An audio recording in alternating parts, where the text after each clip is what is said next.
So I've got my sample yarn spun up as singles, and yes, the end of the two ends of my little center pole ball here look awful because there just wasn't enough time for twist to build up. So I just plucked them off and tossed them into the little trash can I have sitting next to my spinning wheel.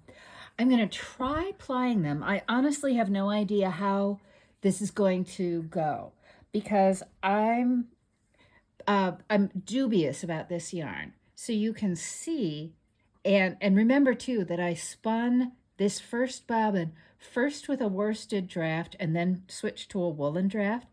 So you can see if you look at the singles that there are these little curlicue parts, and then there are these much less spun parts. And this singles might just fall apart. We're just going to have to see.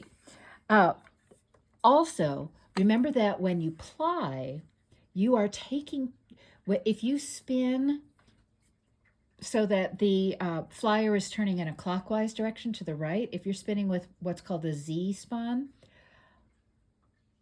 and then ply S spun, you're taking twist out of the singles. And again, that might become a problem because I spun this so lightly, but we're just going to have to see. So I have attached, some spinners tie the two singles on. I just let them wrap around the leader. So I've got my little center pole ball, and I am, wow, that's kind of impressive. Just letting the yarn feed out from the center pole ball, which is sometimes dangerous. I have often wasted singles because at the end of the center pole ball, I get this snarl that I can't undo. And I am just letting the two plies twist around each other and then feed onto the bobbin. And again, I'm continuing to tinker with my Scotch tension peg to increase take up or decrease take up as I see fit. And of course, your plied yarn looks different when you're holding it under tension like I'm doing right now versus when you let the tension go. So I'm going to stop treadling, and this, let me zoom in more closely and not show you my feet, but show you the yarn. This is looking really beautiful to me. I'm actually digging this way more than I thought I would. So I'm going to keep going, and let's see how that plays out. It might be that when I get to the part of this, whoops. This is what happens when your wheel goes backwards. That when I get to the part of the yarn that I spun woolen draft, that the two, if I hit a spot, and I'm likely to, where both of my plies were woolen spun, that this just isn't going to hold together. And then I'm going to have to adapt. And what I could do is just stop plying and run the singles back through on Z twist with the flyer going clockwise to add a little more twist to the yarn.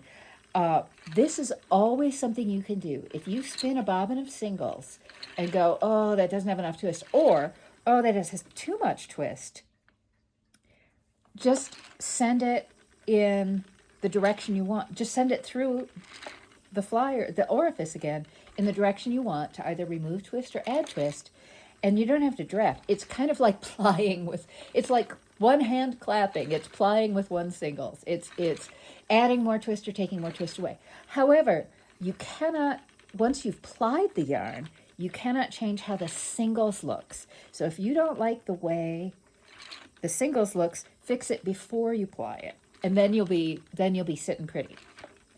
And you can see that plying goes much faster because I don't have to draft. I just my feet and my hands are are sort of naturally working together at a particular speed so that so many treadles happen before I let the yarn go. And by this point, I don't even have to think about it. What I can absolutely do, though, is change which groove of the whirl I use to add more twist or reduce the twist, or I can adjust the scotch tension to allow for more twist.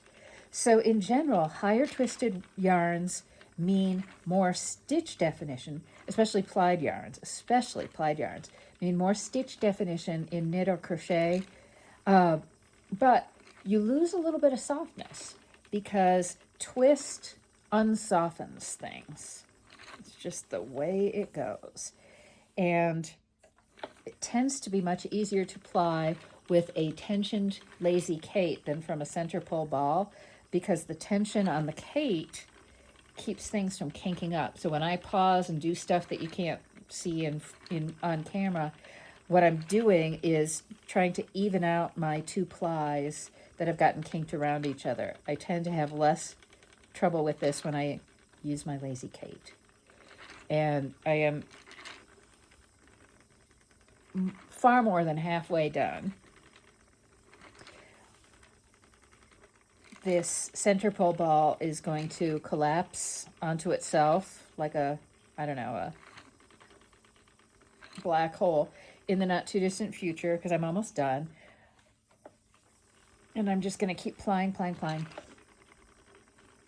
But it's a testament, folks, to how you shouldn't judge a yarn until it's plied, if you're planning for a plied yarn, and especially for woolen spun yarns, yarn spun with a woolen draft, don't judge it till it's finished, because until that yarn comes out of the water, you seriously cannot evaluate its amount of twist, its characteristics. So again, almost done. Getting there.